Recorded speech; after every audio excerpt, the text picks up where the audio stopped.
Welcome back, everyone, to our 3PL Summit. I hope everyone is enjoying today's content so far because we are about to get into the most feared subsection of our industry, and that's going to legal liabilities for all of you brokers out there. I'm sure, of course, you are nervous to see what this will bring, but I brought someone who's going to deliver this news with probably the biggest smile on his face, and that's our favorite armchair attorney himself, Matthew Leffler. Matt, thank you so much for joining us today. Grace, it's great to be here. Thank you for having me a part of this program. And I'm excited to talk about the law and the supply chain, two things you can't opt out of. Yeah, exactly. It keeps our economy moving and keeps the court moving as well. So I'm excited to dive into this, especially from a 3PL perspective. I think, let's start with 2023, because I think there's a lot of key changes and at least responsibility and liability within the industry. Let's review 23 for you. What were some of the major key regulatory and legal changes to the industry that impact stakeholders today? Well, the thing I'll start off with is the uncertainty remains uncertain. If you're a broker, when can you be responsible for the actions or omissions or negligence of a motor carrier? And the answer is we don't know that answer at this point. We now have a dispute among the federal courts as to whether a broker can be held responsible for the negligence of a trucking company. The one we talk about most often is the Ninth Circuit Court of Appeals. That's the case with Miller, C.H. Robinson. And the other case we talk about is Global Trans v. And in the Seventh Circuit, which is where Global Trans was based out of, it's found that brokers cannot be held responsible for the negligence of a motor carrier, but in the Ninth Circuit, there can be. And this Seventh Circuit case, the Global Trans case, got appealed to the United States Supreme Court. But the thing about the Supreme Court of the United States is they don't have to listen to you. They can decide what cases they take up. And in this circumstance, they punted. They opted not to take the case up. So we still have a lot of uncertainty in our entire federal system of when a broker can be held responsible for the actions of a motor carrier. My hope is we'll see more clarity over time. But as of right now, the answer is it depends. It depends on where you live. It depends on where you're doing business. And it depends on where the accident takes place. I want to start with that big one because clearly for this audience in today's event, this is on top of everyone's mind. Knowing that this has been brought to the Supreme Court, I think twice now, and likely that's right.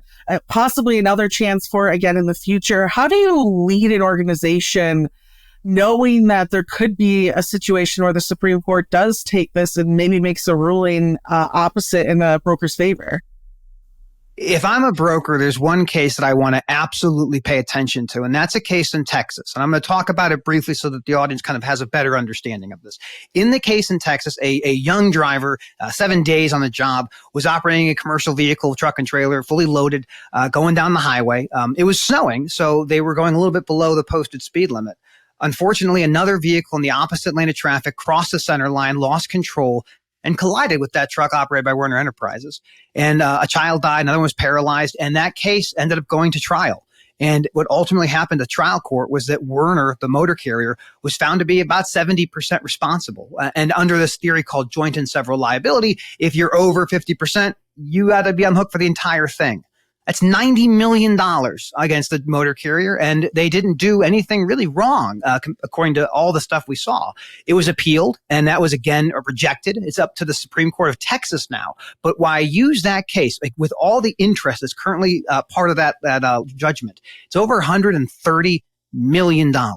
If you were a broker and you brokered that load on that truck and that accident happened, you could potentially be responsible for that level of liability. And so few brokers understand that when you're operating in this industry, you can be held responsible, even if you do everything right. So it's very important for brokerages to understand what are the risks, what are the things that are at stake, and to go talk with counsel if you're not sure. Because at the end of the day, the plaintiff's attorneys will come for you. They will knock on your door and they will ask to understand what your pattern is, what your practices are, and they will try to find places they can infiltrate and find you responsible. So that case in Texas really illustrates just what is at stake. It is the stake of your entire business operating. So the more you know, the better armed you'll be in 2024.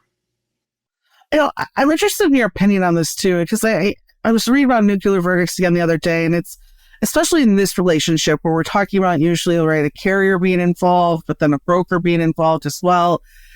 And when I look at these verdicts, I mean, if I'm representing like that family, for instance, I mean, wouldn't I have a monetary incentive to make sure that broker is involved with the case? I mean, if I look at who's going to be able to pay a nuclear verdict at the end of the day, it's sure the carrier's insurance possibly, but depending on how much they have. But I mean, thinking about it, a broker's going to be probably more likely to pay that out of pocket at the end of the day than a carrier, correct? That is a really good point you bring up. And that kind of goes with actually a bill that's in Congress right now that I'll talk about briefly. There's a bill in Congress. It's called the Fair Compensation for Truck Crash Victims. Essentially what it's designed to do, it name's a little weird, but it's about the limitations on insurance for a motor carrier. So the time that we established the minimum insurance a motor carrier must have in this country was 1980. And that number was $750,000. Vast majority of motor carriers operate with about $750,000 of insurance. That barely pays for fixing someone's pelvis if it gets shattered or if they lose an arm or a leg. The reality is most motor carriers are underinsured for the risk that they create. And this has been an ongoing saga for the better part of 44 years. Different people have tried to see if they could raise the minimums for a motor carrier. And it has been met with staunch opposition. And so the thing the plaintiff's attorneys look for is who else can I tag? Who else might be responsible? And to your question, of course the broker. Of course the broker. If I'm a plaintiff's attorney and I have someone who's been involved with a catastrophic accident, yes, I'm going after the motor carrier. Yes, I'm going after the driver. But I will go after the broker. I will go after the equipment provider if that's what I have to do to make my plaintiff whole. So this idea of what is really at stake, there is an underinsurance question within our industry, and we don't see a lot of traction to increase those limits. And as long as that's the case, brokers will be someone who will be tagged with process. And I'll mention just again a little more legal, like esoteric stuff. When you have insurance as an entity, it gives you two powers. One is the duty to defend, and that's the insurance company paying for the lawyer to represent you, no matter what the cost. They are there to defend you. And then there's the duty to indemnify, which is to pay on your behalf. So there's two separate duties. And as a broker, you really do want to have that duty to defend. You want someone to protect you. So if you're a broker and you don't have a general liability policy or some other thing that could help you cover these types of lawsuits, you might be paying out of pocket. And out of pocket spend for one of these types of litigation, $20,000 to $50,000 a month. A month. That is without having to factor in the ultimate liability you may or may not have. It's just the fact of defending it is expensive.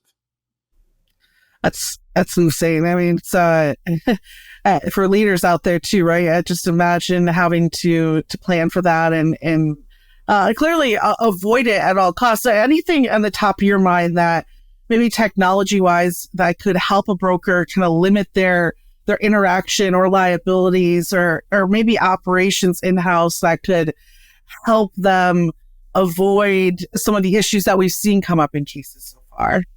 And this is not intended for legal advice, and I'm not giving legal advice through a television program or a podcast. Always consult your attorney if you have a question. But you have a great question there, and it's, what is the answer? What am I supposed to do as a broker? There is no hard and fast rule that says this is what you must do to not be found liable. There doesn't exist. Every state looks at this thing differently. The thing I will say is establish a process and never deviate from the process. Use the technologies that are available, things like Carrier Assure or Highway, and there's a whole bunch of other things, Carrier 411. Use the technology that you have at your disposal, but do not deviate. Make sure your process of onboarding motor carriers is rigorous and that you don't have ways to kind of slip through the cracks. Because when you start breaking your process, that's when lawyers can get creative and say, you have a process. You didn't follow it. That tells me that your pattern and practice is to not follow process. And maybe you should be responsible. So it's very important to establish the things with the help of outside counsel and your insurance providers to make sure you are doing everything right. These things are table stakes in the modern age. And if you don't do it, you will be one of the ones found on the other side of very adversarial litigation.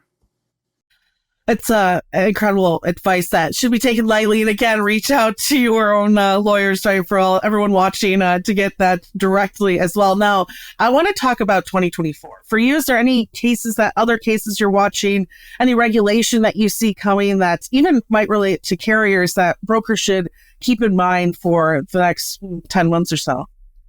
Yeah, so brokers usually don't have good insight into what regulations motor carriers are facing. And one very important regulation, it's on the top of the mind for drivers, it's on the top of the mind for motor carriers, and that is speed regulation. In the United States, every single state has a speed limit. They exist already. But the FMCSA, the Federal Motor Carrier Safety Administration, the regulatory body that governs trucking companies, has put out a proposed rule to limit speed. Now, when you limit speed for motor carriers, there's a lot of good benefits. One, it's better on your engine, better on your fuel consumption, better on your tires, better on your maintenance. There's a lot of good value. The alternative side is if you're a truck driver who makes their money, they're living by miles per driven, like your pay per mile. The slower you go, the longer it takes. And in order for everybody, if they do put out a federal regulation on speedometers and how fast a truck can go, those trucks will have to go to service providers to have their motors reprogrammed to go slower. And that just means if it does happen, things will take longer to get moved. That is the nature of when you slow things down. So while there are advantages for safety and for maintenance and for fuel and for tires and for emissions generally, it is something that brokers should be aware of, because at the end of the day, if it takes longer for your driver to make it to the destination, you probably want to be on top of the regulations that are underlying that. And we expect to see a final rule from the FMCSA sometime in the next couple of months. It's an interesting one too, because not only we're not even really talking liabilities. This is almost more of even conversations that you're having with shippers, because at the end of the day, I mean, that would raise prices. You're going to see carriers likely charge more, right, for their time in that regards, and slow moving very freight. Similar. Yeah, I think it'd be very similar to what we saw with the ELD mandates. So the ELDs had been around for a while. The big trucking companies already had them. Like, they were like, oh no, there's a mandate. What are we going to do? Like, they were helping push for the mandate, to be honest. And with the speed regulations, there's also a similar push. Many major motor carriers have already governed their trucks 65 miles an hour, 68 miles an hour. But independents who have had the freedom to go the speed that they believe was safe, that will be kind of eroding. And I think that we will see a federal limit, whether it's 68 or 71, no one knows. But I do think that that is going to be a major impact, not just for congestion, but also just how fast it takes to move freight from one place to another. Wow. We have a couple minutes here. I want to take this back to an area that you're passionate about. It came up this past year with non-competes and contracts, and really, even more so, we've seen so many different possible regulations come up in conversations about employee overtime, et cetera. What are your thoughts going into 24? Is this something that brokers should be considering when hiring or even creating contracts for this year? I love the topic of non-competition agreements. In my career, I have seen and negotiated hundreds. And I'll tell you this, the FTC put out a proposed rule to ban non-competition agreements last year. Over 22,000 people filed comments, and it's heartbreaking to see people that are anesthesiologists or custodians that are having to quit their jobs and move away in order to compete. But the reality is, 1 in 5 working Americans, that's 30 million people, 1 in 5 have a non-competition agreement. And the FTC's authority to make a rule that bans them is dubious. It is very unlikely, ultimately, that the FTC's rule would be enabled and actually go to fruition. The U.S. Chamber of Commerce, the American Trucking Associations, and literally every single lobbying organization on behalf of industry has come out viscerally opposed to banning non-competition agreements. If the FTC finalizes a rule, I guarantee you they will be sued, it'll be enjoined, it'll be frozen. The only way we see any traction to remove non-competition agreements from every industry, not just trucking, is the thing called the Workforce Mobility Act. It's a bipartisan act in Congress. There are Republicans who sponsor it. There are Democrats that sponsor it. And what it basically aims to do is stop non-competition agreements. One of the most un-American contracts that have ever existed, the ability to ban somebody from doing what they've loved and learned how to do. People have done it with truck drivers. They've tried at least. They've done it with mechanics. They've tried it at least. These things are in every single industry. The way we stop them is to say no. We cannot wait for the federal government to come help us. Each state also has rules on non-competes. Some states, like California, ban them. Some states, like Illinois, require certain language and certain durations to review these things. But almost everybody who gets these documents is either given only a couple days to review them, or they're already working a job and they're given the non-compete and they're basically forced with, sign it or you're fired. And it's very difficult. And I've seen a lot of people's lives ruined and upended by these things. So when it comes to non-competition agreements, there is no silver bullet. It will be fighting in the trenches of everybody who has them and trying to find a way to increase the ability for workers to get the jobs they want. I'll end with this thing. The FTC has estimated that American workers are making $300 billion. That's $300 billion with a B, that they don't get every year because of the use of non-competition agreements. It's a way to depress compensation for workers, and they are very, very bad.